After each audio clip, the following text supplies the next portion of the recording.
میرے وکلاء کو یہ بتائیں کہ میرے پہ کتنی ایف آئی آرز ہیں. تو وہاں پر انہوں نے جھوٹ بولا اور کہا کہ ان پر صرف 23 ایف آئی آرز ہیں. لیکن جب میرے وکلاء کی ٹیم 1 مہینہ پورا مسلسل پنجاب کے ہر ضلع میں جا کے خود ایف آئی آرز تلاش کرتی رہی, بہت ساری ایف آئی آرز ایسی تھیں جو ان کے کمپیوٹر سسٹم میں بلاکڈ بھی تھیں, اپنے ہم نے تعلقات استعمال کر کے وہ ایف آئی آرز نکلوائیں, تو پورا 1 مہینے کا وقت لگا اور 51 ایف آئی آرز جو ہیں وہ نکلی. اور اس سے پہلے آئی جی صاحب نے 23 ایف آئی آرز کا صرف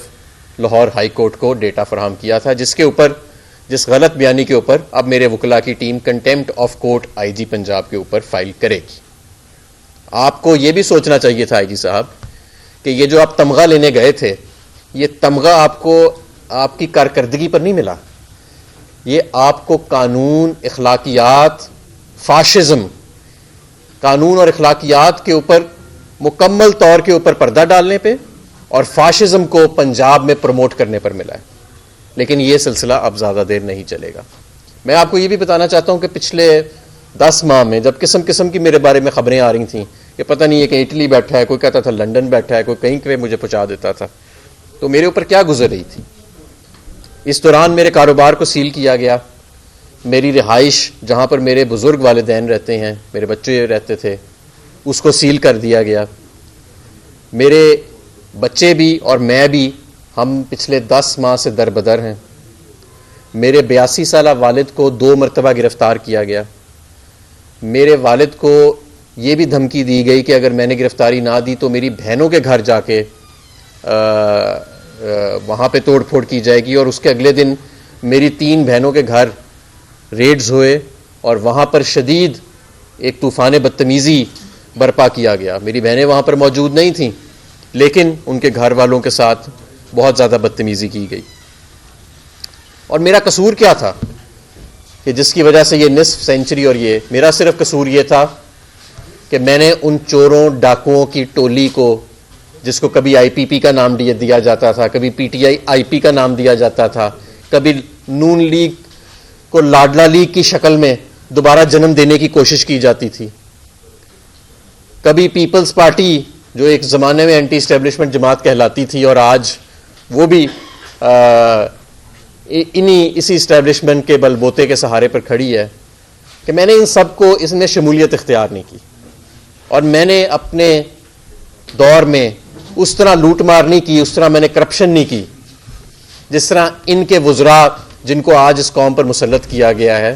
انہوں نے کی. میرا قصور صرف یہ تھا, اور میرا قصور سب سے بڑا یہ تھا کہ میں نے اپنے قائد عمران خان کو اس مشکل وقت میں چھوڑنے سے انکار کیا, اور نہ میں چھوڑوں گا. میں نے اپنی جماعت, میں اپنی کارکنوں کے ساتھ کھڑا رہا,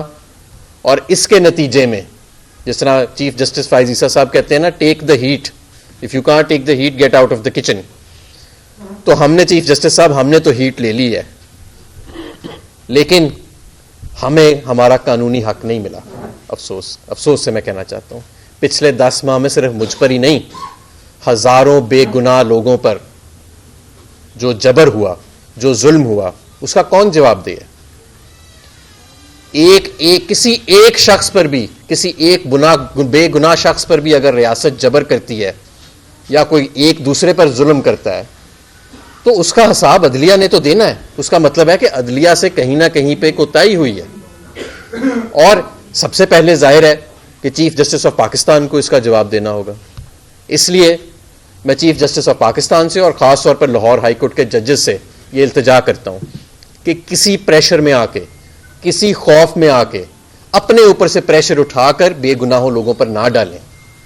اگر آپ اپنا کام نہیں کر سکتے تو آپ استعفیٰ دے دیں, کسی دوسرے باہمت جج کو یہ موقع دیں کہ وہ سامنے آئے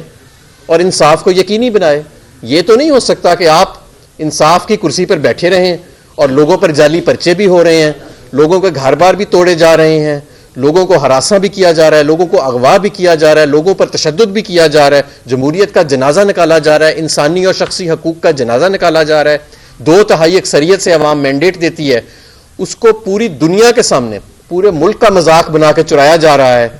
اور آپ دوسروں کو کہیں کہ if you can't take the heat then get out of the kitchen. ہم نے تو 10 ماہ ہیٹ لے لی ہے, اب بہرحال اب آپ کا امتحان ہے، اور اب ہم دیکھتے ہیں کہ آپ کس طرح اپنی ہی عدلیہ جو ہے اس کو تحفظ فراہم کرتے ہیں اور اس ملک کے اندر جمہوریت، آئین اور قانون کو یقینی بناتے ہیں۔ میں یہ بھی کہنا چاہتا ہوں کہ بہت زیادہ پچھلے 10 ماہ کے اندر خوفناک خبریں جو ہیں وہ سامنے آئی ہیں، اور ایک جو آج کل تازہ چل رہی ہے، ایک تو یہ جو اسلام آباد ہائی کورٹ کے ججز نے جو اپنی داستان بیان کی، وہ میں سمجھتا ہوں کہ ہولناک داستان ہے کہ کس طرح بیڈ روموں میں کیمرے، کس طرح ان کے گھروں میں کیمرے، کس طرح ان کے رشتہ داروں کو الیکٹرک شاکس لگائے گئے۔ یہ سب تو اپنی جگہ ٹھیک، لیکن ایک خبر یہ آئی کہ بشرا بی بی کو زہر دیا گیا مبینہ طور پہ، اور ان کی زبان جل گئی، ان کی طبیعت اس وقت شدید ناساز ہے، اور یہ کوئی ایسی انہونی بات نہیں ہے۔